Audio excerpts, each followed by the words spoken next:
सुप्रभात बच्चों। आज हम पढ़ने जा रहे हैं नीति वचन। नीति वचन के रचयिता गोस्वामी तुलसीदास जी हैं। रामचरितमानस जैसे पवित्र महाकाव्य के रचयिता श्री गोस्वामी तुलसीदास ने अनेक सामाजिक सरोकारों से संबंधित दोहे चौपाइयां रची हैं, जिनसे पूरा मानव समाज ज्ञान के प्रकाश से अवलोकित होता है। तो आइए अब पढ़ते हैं गोस्वामी तुलसीदास जी द्वारा रचित दोहे। पहला दोहा है, तुलसी मीठे वचन ते सुख उपजत चहु ओर, वसीकरण एक मंत्र है तजिदे वचन कठोर। अब इन पंक्तियों का संदर्भ होगा प्रस्तुत पंक्तियां हमारी पाठ्य पुस्तक में भाग 7 के नीति वचन से ली गई है। इसके रचयिता गोस्वामी तुलसीदास जी हैं और इसका प्रसंग यह होगा कि तुलसीदास जी ने मीठे वचन के महत्व के बारे में इन पंक्तियों में बताया है। तो आइए अब हम इसका भावार्थ करते हैं।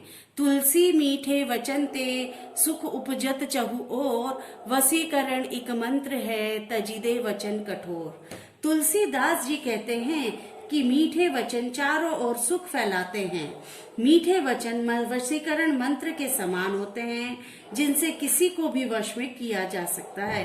अतः हमेशा मीठे वचन ही बोलने चाहिए, कठोर वचनों का त्याग कर देना चाहिए। तुलसी इह संसार में भांति भांति के लोग, सबसो हिल मिल चालिए नदी नाव संजोग।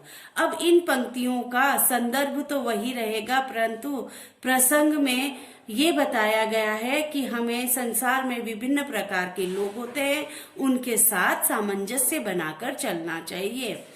दोहा है, तुलसी इह संसार में भांति भांति के लोग। तुलसीदास जी कहते हैं कि इस संसार में तरह तरह के लोग रहते हैं, हमें सबके साथ मिलजुल कर रहना चाहिए। सबसो हिल मिल चालिए नदी नाव जो संयोग। जिस प्रकार से नदी तथा नाव का संयोग होता है, नाव नदी की नहरों के साथ सामंजस्य बिठाकर आगे बढ़ती है, उसी प्रकार हमें भी समाज में सामंजस्य बिठाकर आगे बढ़ना चाहिए। का वर्षा जब कृषि सुखाने, समय चूकी पुनिका पछताने। अब इन पंक्तियों में अवसर बीत जाने के बाद कार्य करने का कोई लाभ नहीं होता, हमें सही समय पर सही कार्य करना चाहिए। का वर्षा जब कृषि सुखाने, तो इन पंक्तियों का भावार्थ है कि कृषि के सूख जाने के बाद वर्षा का क्या महत्व रहता है, अर्थात कोई महत्व नहीं रहता। उसी प्रकार यदि समय पर कार्य न किया जाए तो बाद में पछताने का भी कोई लाभ नहीं होता। अब है, जहां सुमति तह संपत्ति नाना, जहां कुमति तह विपत्ति निदाना। इन पंक्तियों का भी संदर्भ वही रहेगा, परंतु प्रसंग में सुमति और कुमति के विषय में बताया है। सुमति जहां हमको विभिन्न प्रकार के लाभ और संपत्ति देती है, तो वहीं कुमति हमें विभिन्न प्रकार के दुख और कष्ट देती है। तो इसका भावार्थ होगा, सद्बुद्धि लोग जीवन में असीम सफलताएं अर्जित करते हैं। जो अपने बुद्धि को सत्कर्मों में लगाते हैं, उन्हें तरह तरह की संपत्ति प्राप्त होती है। जहां कुमति तहां विपत्ति निदाना। वहीं दुर्बुद्धि लोग अपनी बुद्धि को बुरे कार्यों में लगा रहते हैं, इसी कारण वे ना तो खुद सुखी रहते हैं और उनके कारण उनके आसपास रहने वाले लोग भी दुखी रहते हैं। कायर मन कहू एक आधारा, देव देव आलसी पकारा।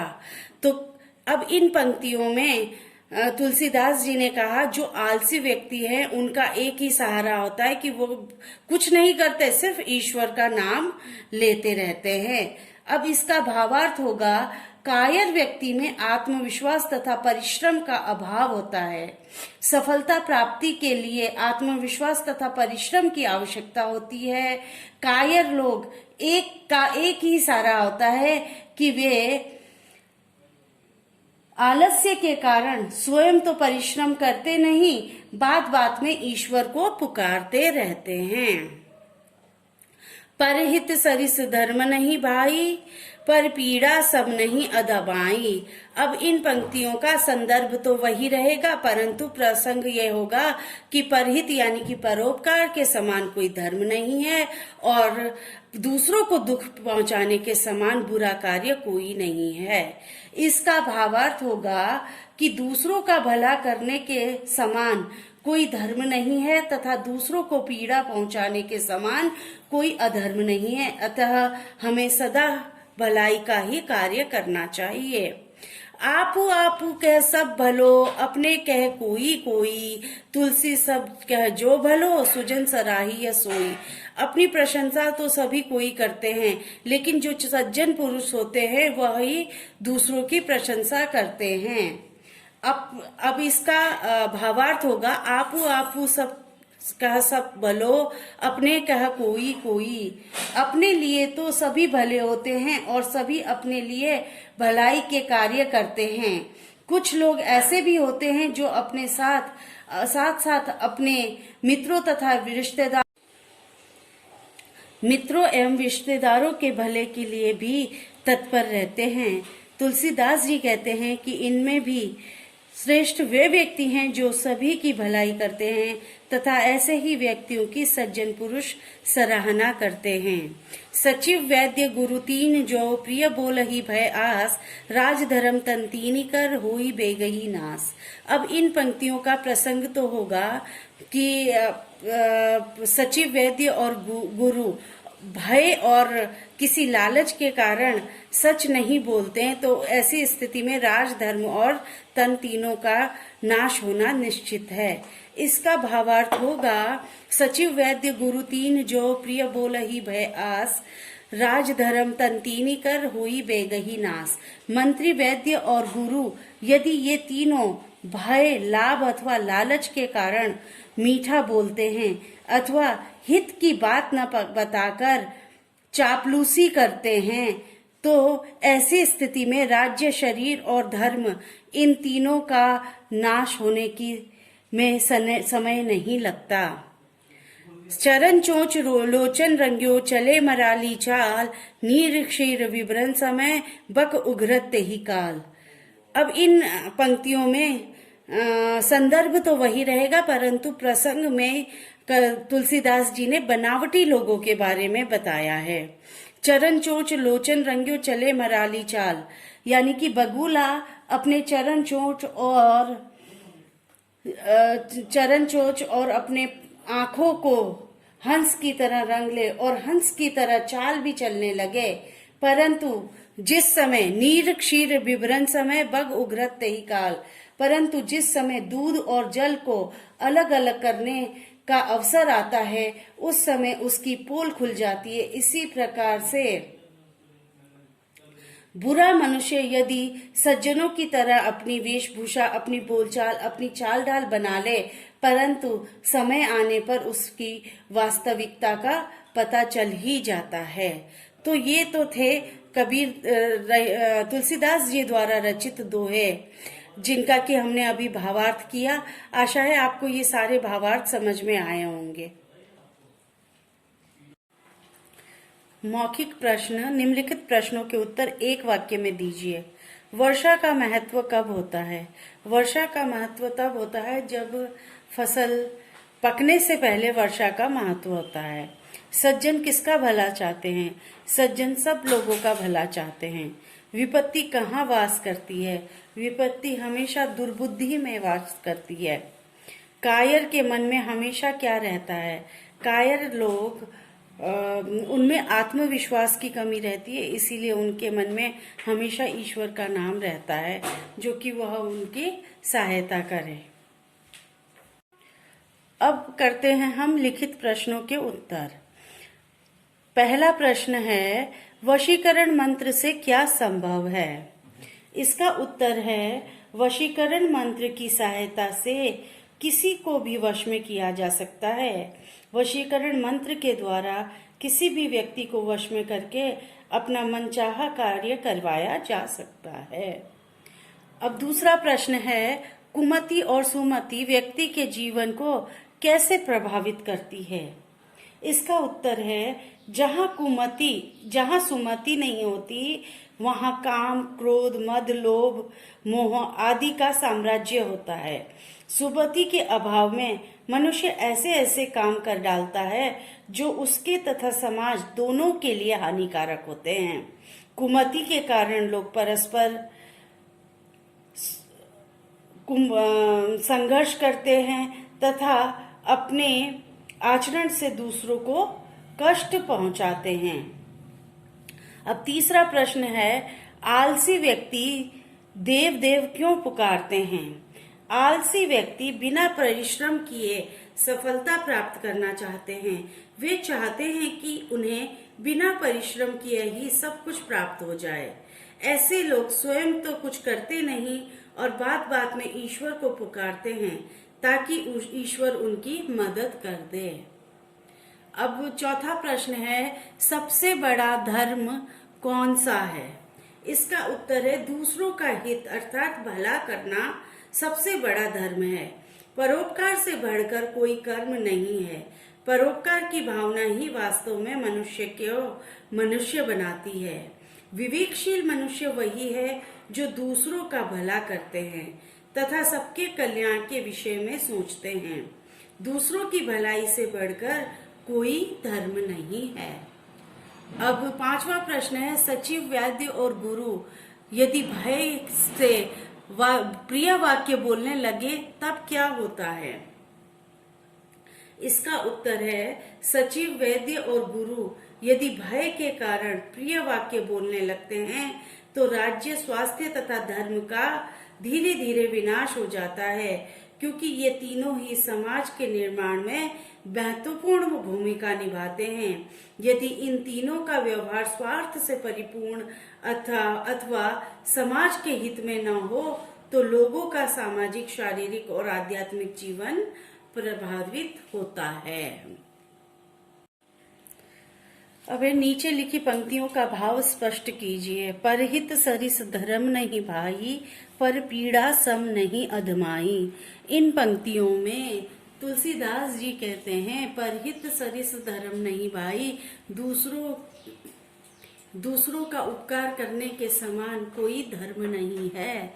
और पर पीड़ा सम नहीं अधमाई, दूसरों को पीड़ा पहुंचाने के समान अधम कार्य यानी कि नीच कार्य और कोई नहीं है।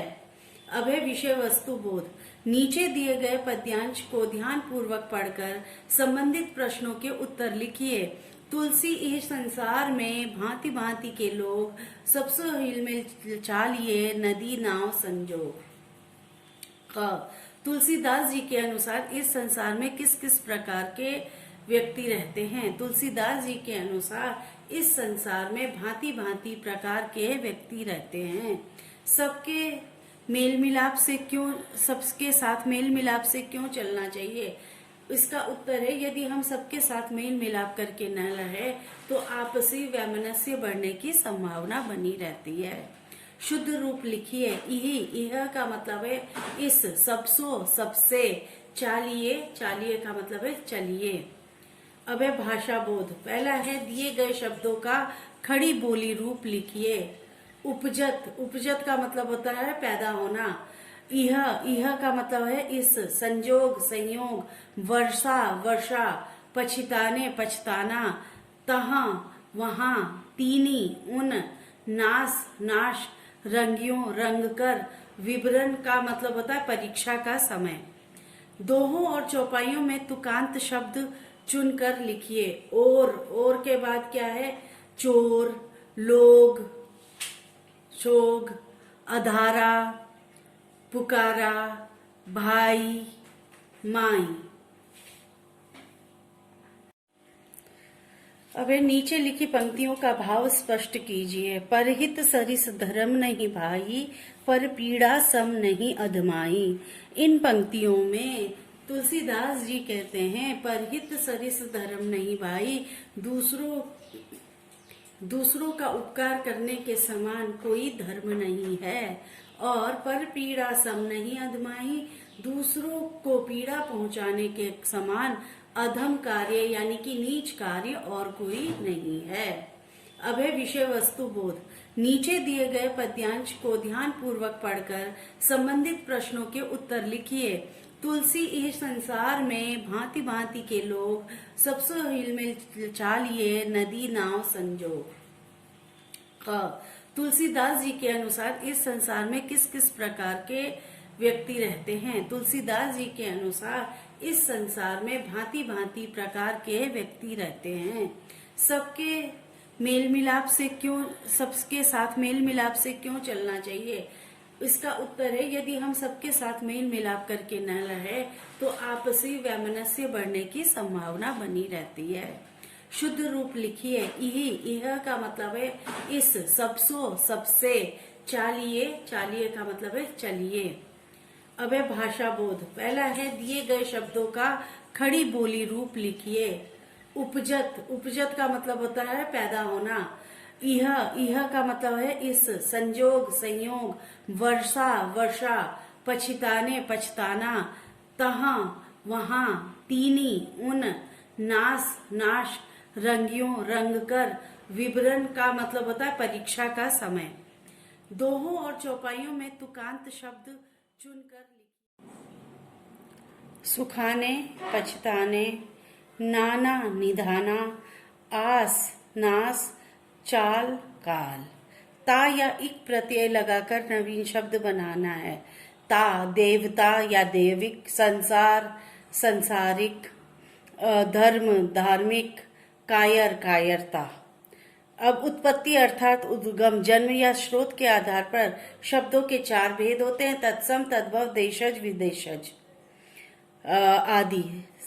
संस्कृत भाषा के वे शब्द जिनके शब्दों को तत्सम शब्द कहते हैं, जिनका रूप नहीं बिगड़ा है, जैसे दधि, कर्म, पत्र आदि। संस्कृत भाषा के वे शब्द जिनके मूल रूप में परिवर्तन आ गया है, उन्हें तद्भव, वे शब्द तद्भव शब्द कहलाते हैं, जैसे दही, कारज, पत्ता आदि। तो निम्नलिखित तद्भव शब्दों का तत्सम रूप लिखिए। तद्भव और तत्सम: पुनि, पुनः, मीठा, मधुर, तजना, त्यागना, कोयल, कोकिल, कौवा, काकह, घी, घृत, खीर, खीर, पायस, खेत, क्षेत्र, कुत्ता, कुकुर, कबूतर, कपोता। तो ये थे तुलसीदास जी के दोहे जो कि समाप्त होते हैं। आशा है आपको ये पाठ समझ आया होगा।